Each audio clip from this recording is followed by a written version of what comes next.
Final Fantasy franchise is such a curveball in its entirety and in every title separately. You either love it or you don't. This phenomenon is the result of unique storytelling, turn-based gameplay which may not be everyone's cup of tea, massive play length, and very complex HUD that might overwhelm you at first. All of these elements move freely in each game, which causes them to either fall short or overdo in their own fields. A good example of this is Final Fantasy VII's story. Arguably, Final Fantasy VII is one of the best entries of the franchise and still shocks people with its genius writing.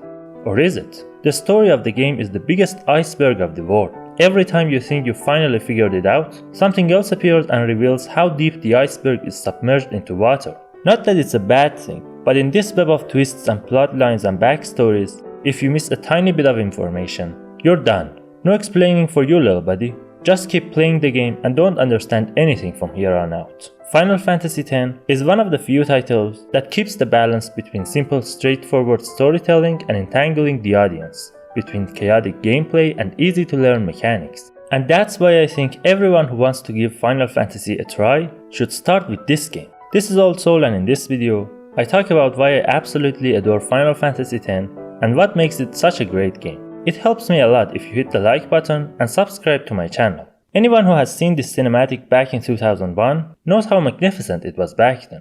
This is what hyped us to start playing the game, and when you enter the rabbit hole, Final Fantasy knows how to keep its audience with iconic elements that will leave their mark in your mind. Like the Blitzball game, Tidus' sword, Auron's badass style. When you're finally hooked, you can pay attention to what the game has to say.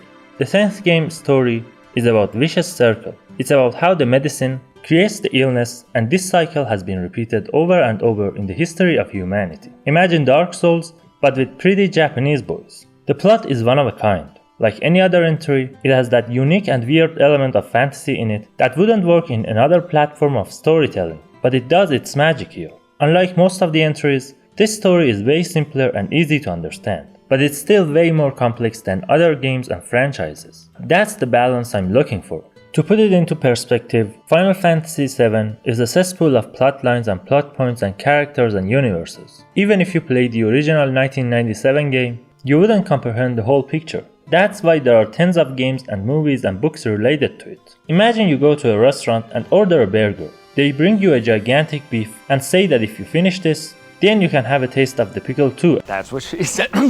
No. And if you finish that one too, it's time for the tomatoes and lettuce. 10 is like a decent burger with reasonable amount of ingredients that you can taste all of them with each bite. There are also a normal amount of different characters. Not too much that whenever one of them appears, you think who the heck is this guy?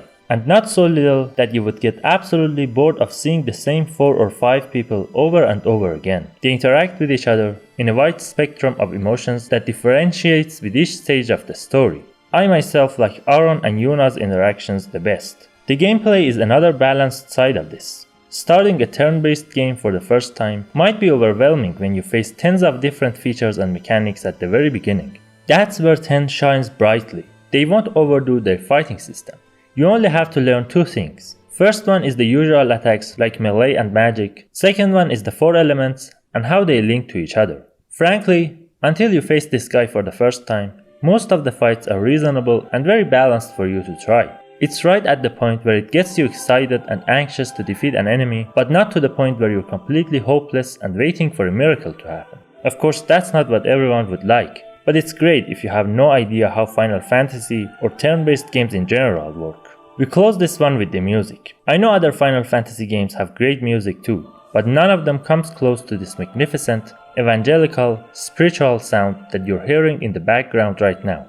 And the fact that it's part of the world of the game too and plays a crucial role in the story makes it 100 times better. So, do you think Final Fantasy X is GOAT? Or do you believe other entries did a better job with their story and gameplay? Tell me in the comment section. Once again, hitting the like button and subscribing to my channel will help me a lot, and I appreciate any form of support. Until next time, be safe, friend. Don't you dare go alone.